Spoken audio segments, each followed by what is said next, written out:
Hi, this is Shawanda Thomas, Dr. Thomas, math instructor at Lawson State Community College, and I would like to provide a video on the greatest common factor. What is the GCF of a polynomial? Well, it's the largest factor that divides each term evenly. You should always factor out the GCF first whenever possible, and you should always check your answer by using the reverse of factoring, which is the distributive property.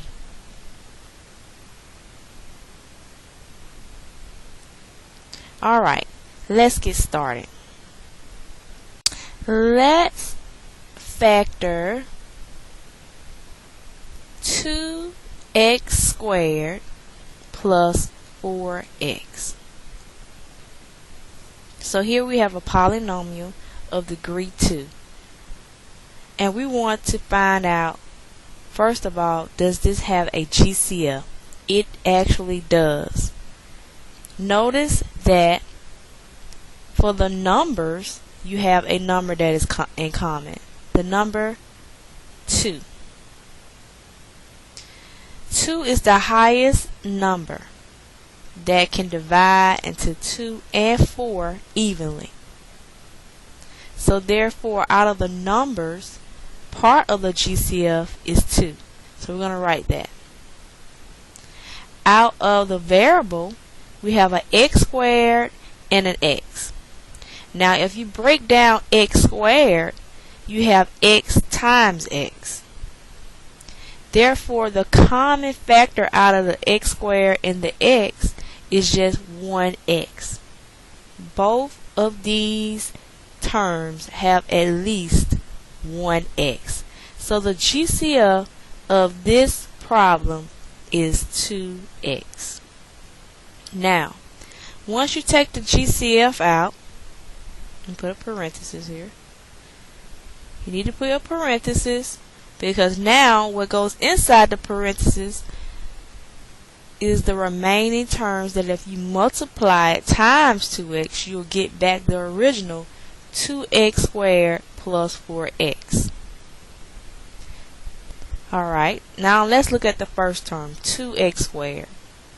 2x times what will give you back 2x squared? X.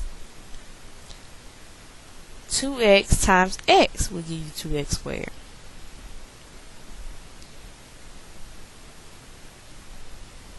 Now, what times 2x will give you back positive 4x? A positive 2. 2x times 2 will give you back the 4x. Always check your answer by distributing. So 2x times x is 2x squared. 2x times a positive 2 is plus 4x. Therefore, I am confident that I factored out the correct GCF and I factored correctly and completely. Okay, let's go on to the next problem. Let's try 3x to the 6 minus 9x squared plus 3x. Here we have a polynomial. We have 3 terms with a degree of 6. 6 is the highest exponent. Now we have 3 terms to look at. We must find a common factor for all 3 terms. Let's look at the numbers first. We have a 3, a 9, and a 3. What is the highest number that can divide 3, 9, and 3 evenly? It is 3. So this is part of our GCF. Now, we have x to the 6th, x to the 2nd, and x. What is the common factor for the variables. It is only x to the first power. So you will notice that you always choose the variable with the lowest exponent, because x to the 6th, x to the 2nd, and x to the 1st only has one x in common for all three terms. Therefore, you only take one x out. Now, we need to determine what goes inside the parentheses. 3x times what will give you back 3x to the 6th. We have a 3 already. We have x to the first power. We need x to the 5th power. Because of the rule for multiplying variables, if you multiply x times x to the 5th, you add the exponents. That will give you back the x to the 6th. So we're done with the first term. Now, let's figure out what 3x times what will give us negative 9x squared, or minus 9x squared. It'll be minus 3x, because 3x times a negative 3x will give us the negative 9x squared. 3x times what will give us back 3x. A lot of students make a mistake here, so do not make the same mistake. 3x times a positive 1 will give you back 3x. Do not just eliminate that term, because once you go back and distribute, you need to get the original polynomial. So let's check and make sure.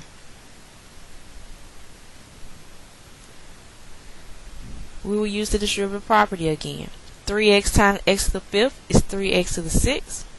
3x times negative 3x is negative 9x squared. And 3x times a positive 1 is 3x.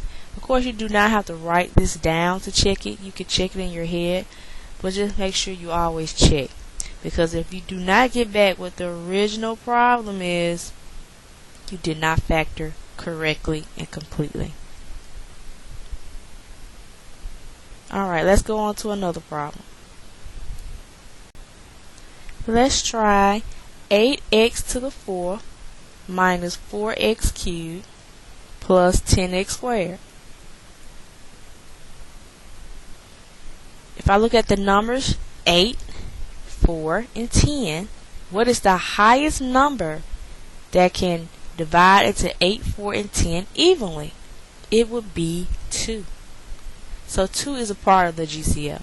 If we look at the variables, x to the 4th, x to the 3rd, x to the 2nd, we will take out an x to the 2nd, since it's the variable with the lowest exponents.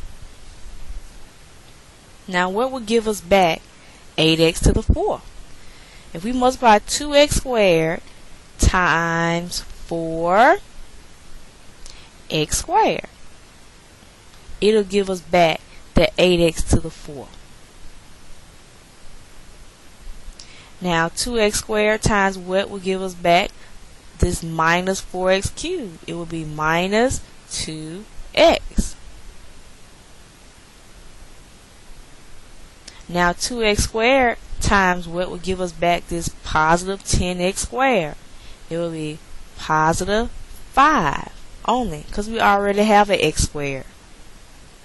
So we don't need to multiply times another x. Let's check. And again, you can check in your head. Alright, 2x squared times 4x squared. That's x to the 4th. And remember again that when you multiply variables, you add the exponents. 2x squared times a minus 2x, that gives us back that minus 4x cubed. And 2x squared times positive 5 will give us the positive 10x squared. Same thing as the original. Therefore, you should be confident that you factored correctly. Alright, let's go on to another one. X cubed y squared plus 3x to the 4th y plus 5x to the fifth y cubed. Okay, we have 3 terms. This one's a little bit different because they also have a y in each term. So not only one variable but 2 variables. Now if you look at the coefficients are the numbers in front of the variables. The first coefficient is considered to be a 1. Okay, so you don't see a 1, but if there's no 1 there, it's considered to be a 1. Alright, if nothing's there, it's considered to be a 1. Alright, you have a 3 and you have a 5. 1, 3, and 5, what do they all have in common? Just 1. So we don't need to worry about the number because they have nothing in common other than 1. Now let's look at the x's. We have an x cubed, we have an x to the 4th, and we have an x to the 5th. X cubed is the variable with the lowest exponents, so we'll take out x cubed. Look at the y's. We have a y squared, a y to the 3rd. Which of these has the lowest number of exponents? It would be y to the 1st. So you don't see an exponent there, it's considered to be 1 as well.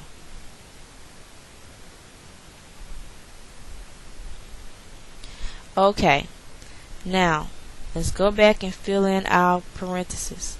X cubed y times what will give us back that first term, which is x cubed y squared? It will be y. We already have the x cubed here. We just need another y because we have one y here. Another y will give us the y squared. Now the second term, we need a plus. We definitely need this 3. We need 1x. And we already have a y. So we're good with the y's.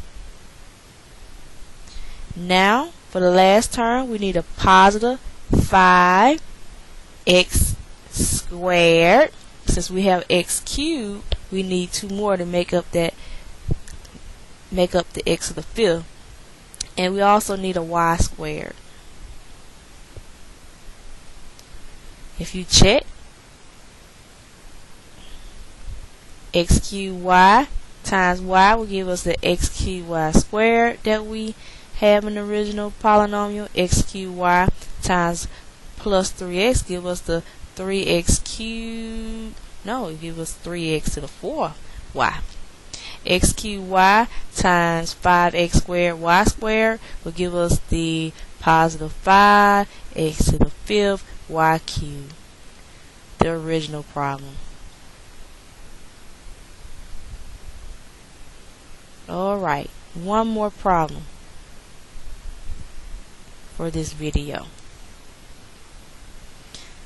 Let's try 9 times 2x plus 7 minus x times 2x plus 7. So notice this problem looks a little bit different. You have some parentheses here with binomials in it. Notice that you have a common binomial term. So these are called common binomial term. But it works the same way as the GCF. Therefore, if you look at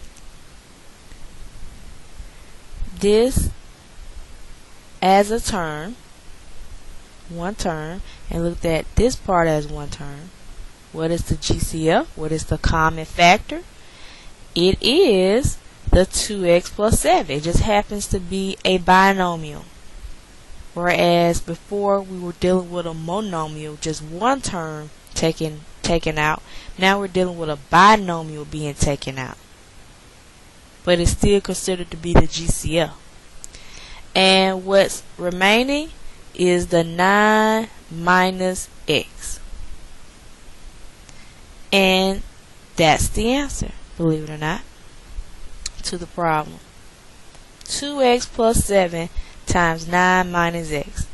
2x plus 7 times 9 will give you back the 9 times 2x plus 7, and the 2x plus 7 times a minus x will give you back that minus x times 2x plus 7. Alright, that concludes this video on the GCF. I hope that it helped you. I hope that something was made clear and you're more confident. And I guess I'll see you on the next video. Have a good day.